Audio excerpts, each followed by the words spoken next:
Bismillahirrahmanirrahim and welcome back and let us continue the discussion of this topic. Selamat datang kembali. Kita akan membahas terkait subtopik about the measuring pressure, jadi tentang mengetahui tekanan ya. So in this video we are going to learn about the barometer and manometer, which are the tools that is used for understanding the pressure in the surrounding of the tools ya. Jadi alat ini untuk mengetahui tekanan ya yang berada pada sekitar alat tersebut ya. Because these tools ya are only able to calculate the pressure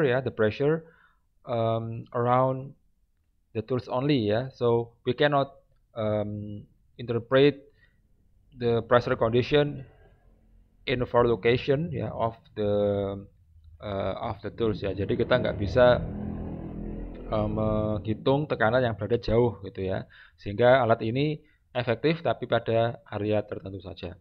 Okay, the first one is about barometer ya. Yang pertama adalah terkait barometer ya. Okay, so barometer comes from two words. The first one is bar and then the second one is meter. So bar mean tekanan ya, or pressure.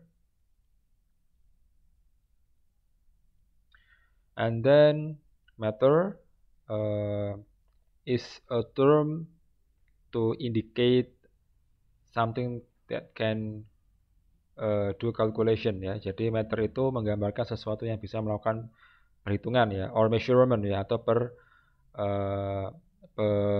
pengukuran ya. So this is for measurement.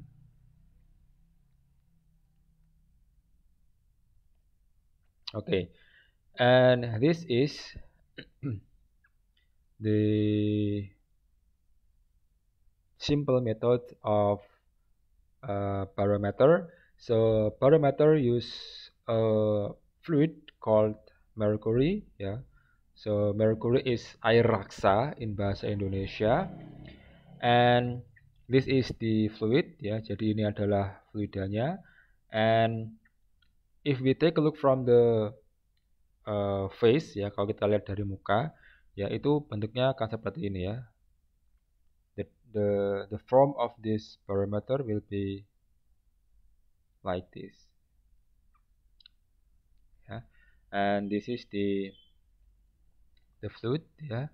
Jadi ini adalah fluidanya ya, dan fluidanya akan naik ya pada ketinggian tertentu ya, and then the fluid will fill into the tube ya, akan mengisi silinder ini gitu ya. And the reason why the fluid or the mercury can fill into this tube is because this fluid gains pressure ya from its surrounding ya. Jadi fluidanya mendapatkan tekanan dari luar gitu ya, yang menyebabkan fluid ini terdorong. And in this location ya, it is a vacuum ya. So this is vacuum, so there is no any gas ya, there is no any fluid inside this tube ya. Jadi di sini tidak ada gasnya, tidak ada isinya ya, sehingga memungkinkan untuk merkuri tadi bisa masuk ke dalam sini ya. And the interesting part is if we put these tools ya in a location where the atmosphere is 180 m ya, then the height of this mercury will be 760 mm ya. Jadi kalau kita letakkan alat ini di sebuah tempat ya, yang mana itu memiliki tekanan 1 atmosfer, maka dia akan memasuki ruangan tube ini atau memasuki ruangan silinder ini ya, sebesar 760 mm ya. Oke. If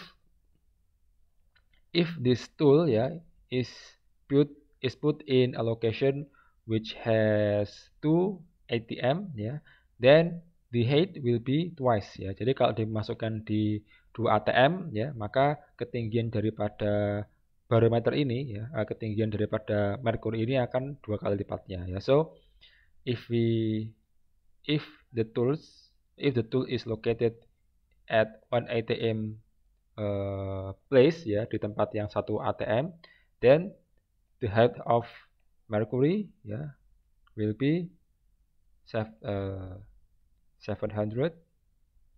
millimeter or 76 centimeter ya. And if we put it at 2 ATM ya, then the height will be twice of this number ya. So it must be 1520 millimeter or yeah. So this height can be used to indicate the atmosphere and the pressure of the location yeah. And the reason why mercury is used because mercury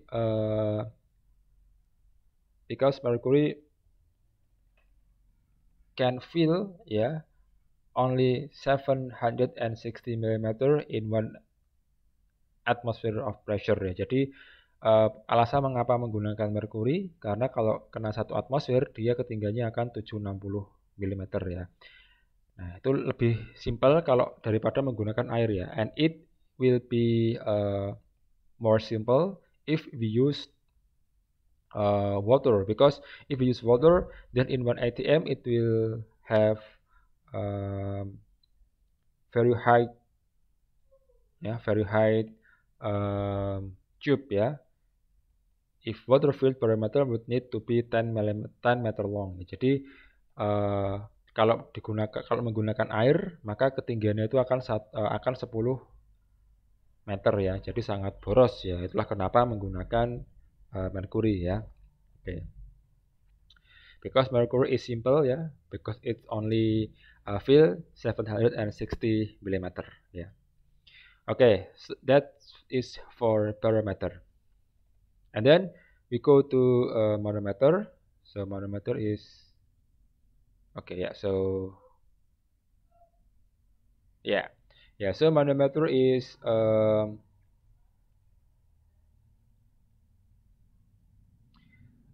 the principle of manometer is quite similar to barometer principle, but for this tools we are not going to measure the pressure of atmosphere ya. Jadi kita tidak menggunakan, jadi prinsip kerjanya sama tapi dalam hal ini alat tidak digunakan untuk hanya mengukur tekanan atmosfer luar ya. Because in this section in these tools we are going to this tool is able to measure pressure in a certain location ya. Jadi in a certain location or in a certain thing ya. Jadi bisa bisa mengukur tekanan pada suatu benda ya. Let's say this chamber is a tire ya. Let's say kita anggap ini adalah ban ya. Nah, ketika and when the pressure of this tire is higher than pressure of atmosphere, then the mercury will be pulled until making this drawing ya. Jadi akan ketika tekanan pada ban ini lebih tinggi daripada atmosfer, maka merkuri ini akan terdesak gitu ya, sehingga yang kanan lebih tinggi. But if this pressure of tire is less than atmosphere, then the atmosphere pressure will pull the mercury. So the mercury will have higher position at left position. Jadi kalau misalnya benda di sini lebih kecil tekanannya, maka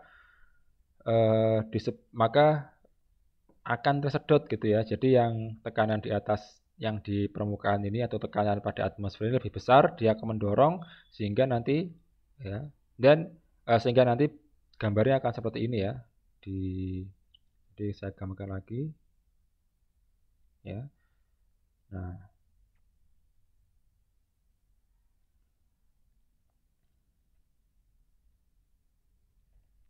if the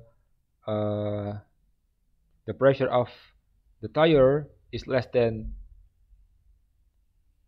pressure of the atmosphere, then the pressure of atmosphere will pull the right side, and in the left side it will be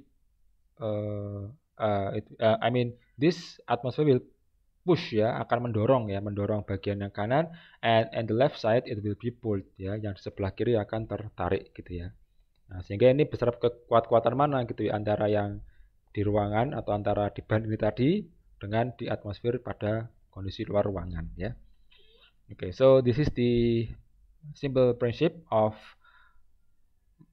manometer, and I hope you can understand through this video. And if you have any question, you can just put it on the comment box below ya. Thanks for your attention, and after this video we're going to continue our discussion about Pascal's law. Terima kasih and thank you.